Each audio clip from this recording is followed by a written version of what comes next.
Let me bring in right now because, not surprisingly, there has been a lot of reaction from the Democrats on the committee. They call it a conspiracy on steroids. It's kind of a conspiracy theory on steroids. Hillary Clinton's campaign reacting as well, saying that Republicans on the Benghazi committee are finishing their work in the same partisan way that we've seen from them since the beginning.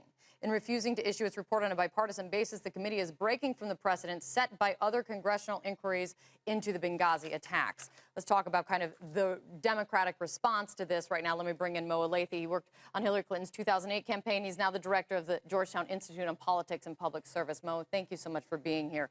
You listened to that lengthy press conference. You've watched this investigation over the past 2 years, the 11 hours of testimony that Hillary Clinton offered before the committee in 2015.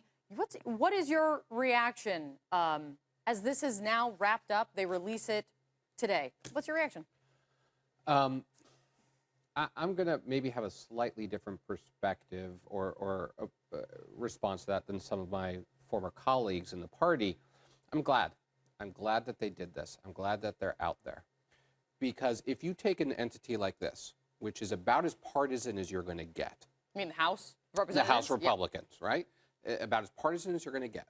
And they threw everything they had, millions of dollars, 2 years, into putting together an 800-page report that really didn't break any new ground than the 7 previous investigations into this.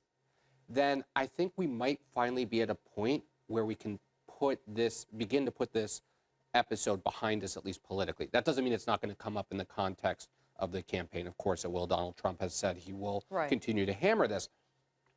But the Republicans threw the best they had, the most partisan, these were folks who went into this looking to find a way to take Secretary Clinton down. They of course disagree. Sure. They say that they disagree. Sure. They say that's not what their job was. Absolutely. But the fact that they couldn't do it, the fact that they weren't able to provide any new smoking gun, any new information here, maybe a little bit of context, maybe some new narrative, but no real new information.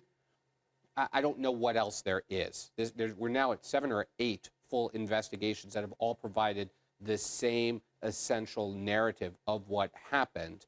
Maybe now we can actually move forward with some of the recommendations to make sure it doesn't happen again. The statement coming out from Brian Fallon, it went too partisan in their reaction? Do you think, because what you said is slightly different than what we're hearing from the campaign? Yeah, as Trey Gowdy said up there, they said, and he did get emotional, as Dana said. This is not about one person. This is about 4 people. This is and many more people who died, the families who want answers.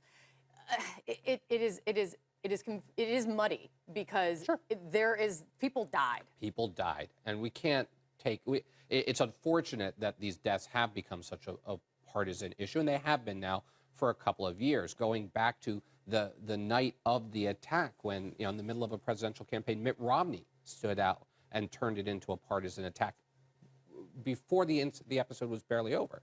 So I'm hopeful. Okay. I am hopeful that we've got a few more months in this presidential campaign. Obviously, Donald Trump is going to make this an issue, but I am hopeful that now that the Republicans in the House have struck out in finding a new way to politicize this issue, that maybe we can actually get to the recommendations to prevent it from ever happening again.